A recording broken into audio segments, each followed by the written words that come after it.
Hello, welcome back guys to our recipe video for our PangMasa Cookbook. So for today, we will be making Malunggay Pandesal and we will be using the Tangzhong method.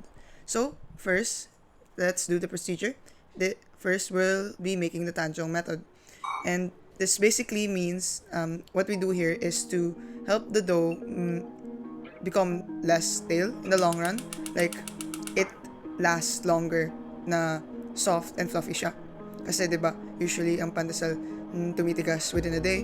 For this method, it helps last longer. So this is the Tangzhong method. We add 43 milligrams of water, 43 milligrams of whole milk, and 14 grams of bread flour. So for here, we turn on the heat for low-medium heat, and then we just keep mixing it until it gets to this consistency to make it more thick. Dapat magiging gantong katik yung consistency niya.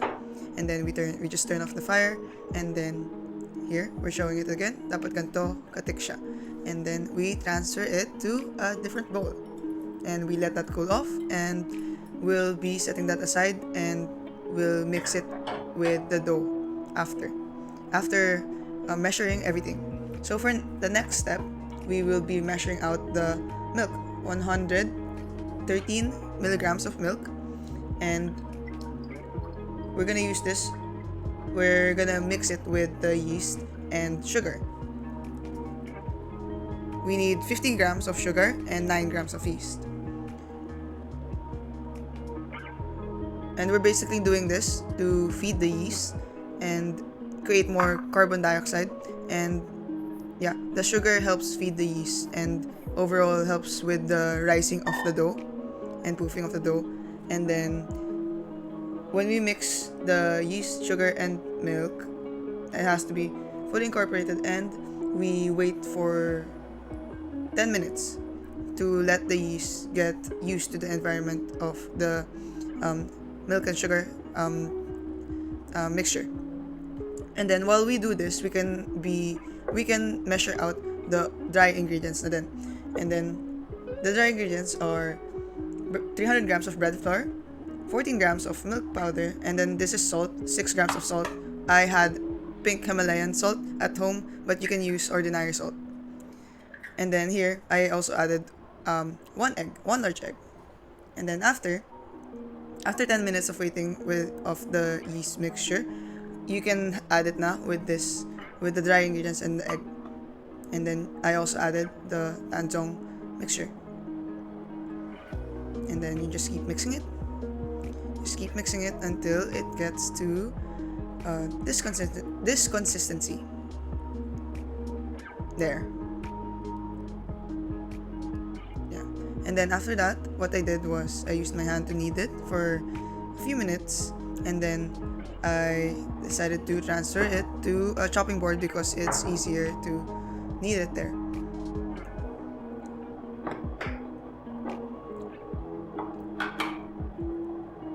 And then here, nilagyan ko ng bread flour just so that the dough won't get sticky, won't stick too much on the chopping board.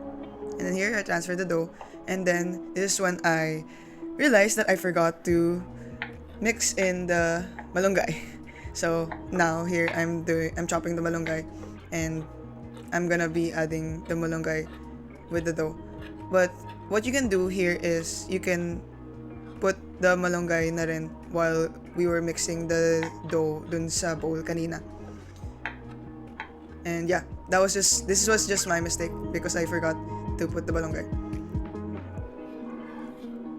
And here, you just chop it until it becomes ganyan ka finely chopped yung malunggay. And then here, where I'm kneading the dough with the malunggay, just make sure it gets fully incorporated, and you knead the dough for around like 10 minutes for it to create gluten. And then here, yan, magiging sticky siya, super sticky. And here, pwede mo ilabas yung galit mo kung ano man yung feel mo at that moment. Yeah, this was around like the 10-minute mark na. And like, yeah, it really gets sticky. Pero that's how you create the gluten for the dough. And then at this time around, you can add the butter na. We add the butter so that the dough gets more fluffy, more soft. Because usually, nilalagyan ng butter for soft doughs. Compared to compared siya sa mga sourdough, you don't really put butter. Here, we just keep kneading it and kneading it. Parang basang tuwalya, pero yan, at this point, magiging ganyan siya. Like, sticky enough. And then here, what I'm doing is the window pane test. Basically, check mo na if stretchy enough yung dough. And, ayun, check ko siya. Super thin na siya, pero hindi siya nasisira. And that's how you know na that's good na yung dough mo. And then yan, you transfer it to another bowl. And then, you let it rise, the dough. Like, papahingan mo siya. And then, ayan, nilagyan ko ng basang towel just so that hindi masyadong madry yung dough. Ayan, sobrang laki na. And then, yan. Pinoof ko yung all the air out because I will be kneading it again for not as much as kaninang 10 minutes, 15 minutes. Ngayon, super slight lang. Like, less than a minute.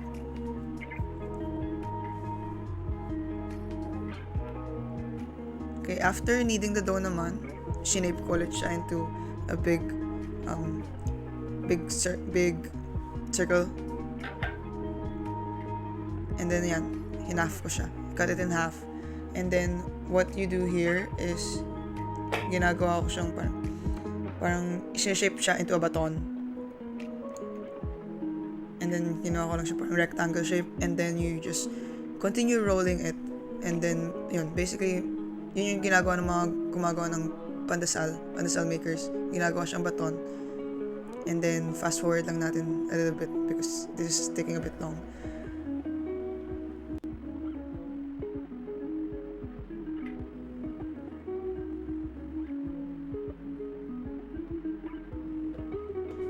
And then, ayan, nagawa ko na din yung isang pair.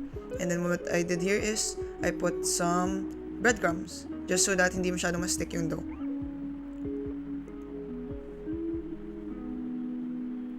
Then, I let it rest for another 10 minutes. And then there.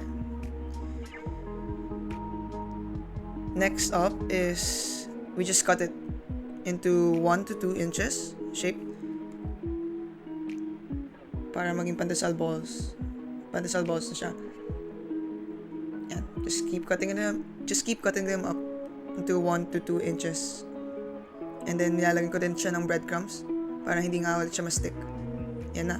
Oh, look at the little babies. It's so cute. And then, there. After this, transfer ko sa isa pang container. And then, yan, I'm transferring it. That's where I'll be using, this is the container I'll be using to bake the dough sa oven. Pero, before doing that, we let it rest for another hour to let it poof up. Ayan o. Nilagyan ko ulit ng towel para hindi siya masyadong madry. Then, bam! Wow! Lumaki na siya. Nag-poof up for, yan, waited for an hour and then, nag-poof up. Then, after this, nilagay ko na siya sa oven for 190 Celsius for 20 minutes. Or until magmukha na siyang crispy. Then, there. Bam! Tapos na ang pandesal. Doesn't it look yummy? And then, there. I hope you enjoy the video. You can enjoy your pandesal, share it with family, eat it with your morning coffee, or chocolate, Milo, or anything. And yeah, I hope you enjoy the video as much as I enjoyed making the pandesals. And yeah, thank you for watching. Until next time. And this is May from Bawin Bawap. Okay, bye!